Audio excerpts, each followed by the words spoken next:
Introduction to Ecclesiastes. Unlike the animals, who seem quite content to simply be themselves, we humans are always looking for ways to be more than or other than what we find ourselves to be. We explore the countryside for excitement, we search our souls for meaning, and shop the world for pleasure. We try this, we try that. The unusual fields of endeavor are money, or the usual fields of endeavor are money, sex, power, adventure, and knowledge. Everything that we try is so promising at first, but nothing ever seems to amount to very much. We intensify our efforts, but the harder that we work at it, the less that we get out of it. Some people give up early and settle for a humdrum life.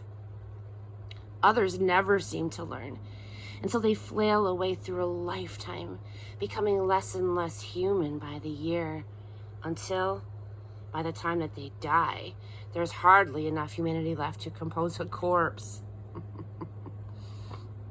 Ecclesiastes is a famous, maybe the world's most famous witness to this experience of futility.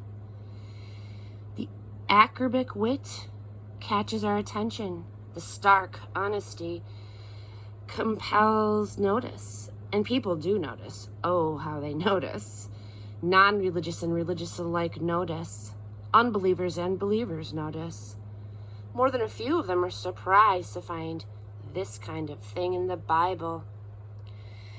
But it is most emphatically and necessarily in the Bible in order to call a halt to our various and futile attempts to make something of our lives, so that we can give our full attention to God, who God is, and what He does to make something of us. Ecclesiastes actually doesn't say that much about God. The author leaves that to the other 65 books of the Bible. His task is to expose our total incapacity to find the meaning and completion of our lives on our own. It is our propensity to go off on our own, trying to be human by our own devices and desires. And that makes Ecclesiastes necessary reading. Ecclesiastes sweeps our souls clean of all the, quote, lifestyle spirituality, so that we can be ready for God's visitation revealed in Jesus Christ.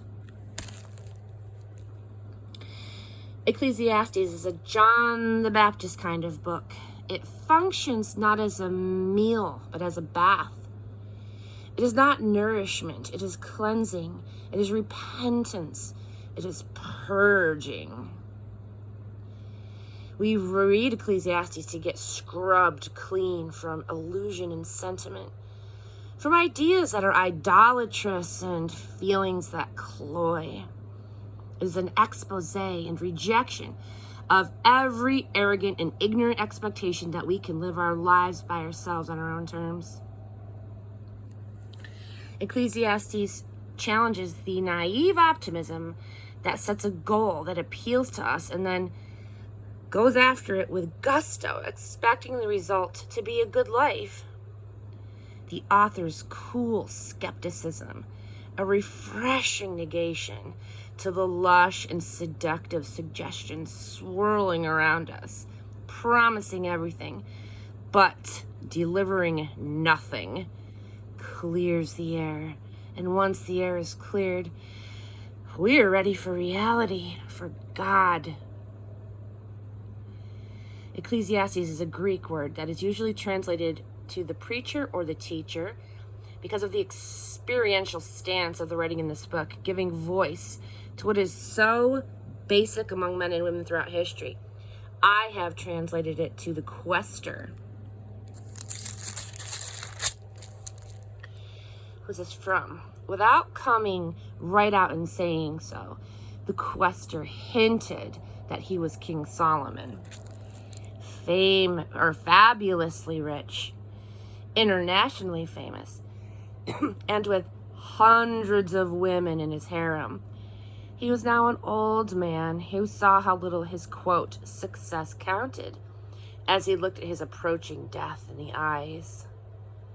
After all of his hard work building an empire, he was about to leave it to his morally puny son, Rehoboam. Israel's 10 northern tribes made no secret of the fact that they did not trust Rehoboam. It didn't take Solomon's genius to see that the country might soon fall apart, as in fact it did. Who's this written to? Whatever Solomon may have realized about his life, the ambitious young people of Jerusalem saw nothing but the glitz, money, brains, sex, power, everything that they admired and wanted.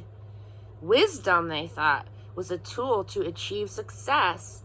Nothing was further from their minds than the idea that real wisdom might send the myth of success up in a puff of smoke. When was this written?